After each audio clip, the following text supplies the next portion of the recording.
ہمارے علاقے میں اگر کوئی خاتون بیوہ ہو جاتی ہے اور اس کے 4-5 بچے ہیں تو اسے کہا جاتا ہے کہ تم نے گھر سے باہر نہیں نکلنا، کیونکہ یہ بری بات ہے۔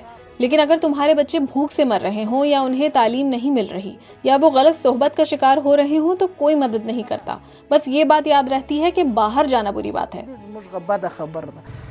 یہ صورتحال بلوچستان کے ضلع پشین کی ہے، ایک ایسا علاقہ جہاں زندگی اب بھی روایتی قبائلی اقدار کی گرد گھومتی ہے۔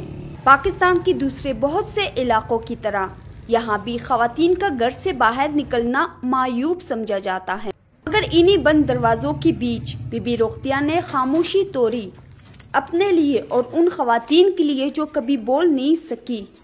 بی بی رقیہ نہ صرف خود ایک فعال زندگی گزار رہی ہیں بلکہ انہوں نے علاقے کی دوسری خواتین کی مدد کے لیے اپنی زندگی وقف کر رکھی ہے۔ جب میں دیکھتی ہوں کہ کسی خاتون کو کوئی مسئلہ درپیش ہے، جیسے کہ شناختی کارڈ بنوانے کے حوالے سے، تو میں ان خواتین کے ساتھ جاتی ہوں اور ان کا مسئلہ حل کرواتی ہوں۔ بی بی رقیہ کے شوہر کو جب جائیداد کے حوالے سے ایک مقدمے میں جیل جانا پڑا تو انہیں کئی قسم کے مسائل کا سامنا کرنا پڑا۔ معاشی مشکلات کے حل کے لیے انہوں نے سلائی کا کام شروع کیا۔ میں نے ہمسایوں سے کہا کہ اگر آپ نے کپڑے سلوانے ہوں تو میں سی دوں گی۔ اس دن سے میں نے 40-50 روپے میں ایک جوڑا کپڑوں کو سینا شروع کیا۔ ان پیسوں سے میں اپنے بچوں کے لیے دودھ، آٹا اور روٹی خریدا کرتی تھی۔ جب بی بی رقیہ نے سوشل ویلفیئر ڈپارٹمنٹ میں بطور انسٹرکٹر کام کرنا شروع کیا تو انہیں شدید مخالفت کا سامنا بھی کرنا پڑا۔ لوگ طرح طرح کی باتیں کرنے لگے۔ کچھ نے کہا کہ یہ تو اسلام کے خلاف ہے کہ خاتون گھر سے باہر نکلتی ہے، یہ تو گناہ کا کام ہے، پشتون معاشرے میں تو ایسا نہیں ہوتا۔ بی بی رقیہ کا سفر صرف سلائی مشین تک محدود نہیں رہا۔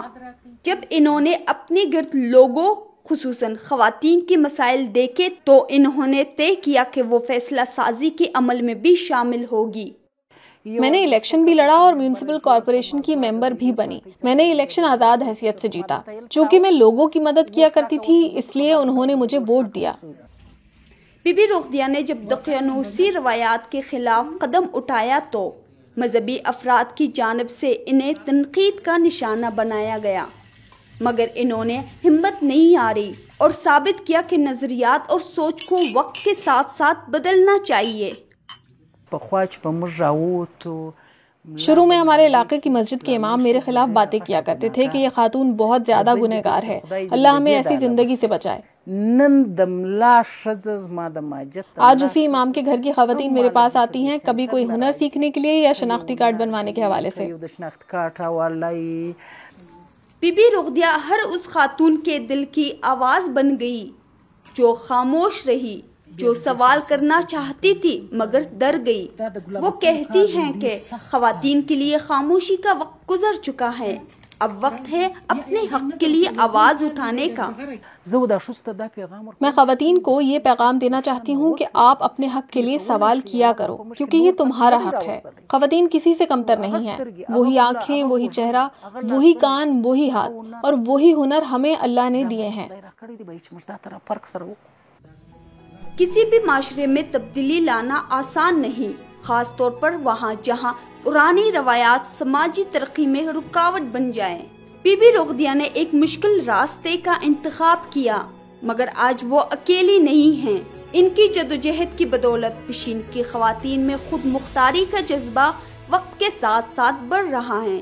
رانی واحدی، TW اردو، پشین، پاکستان۔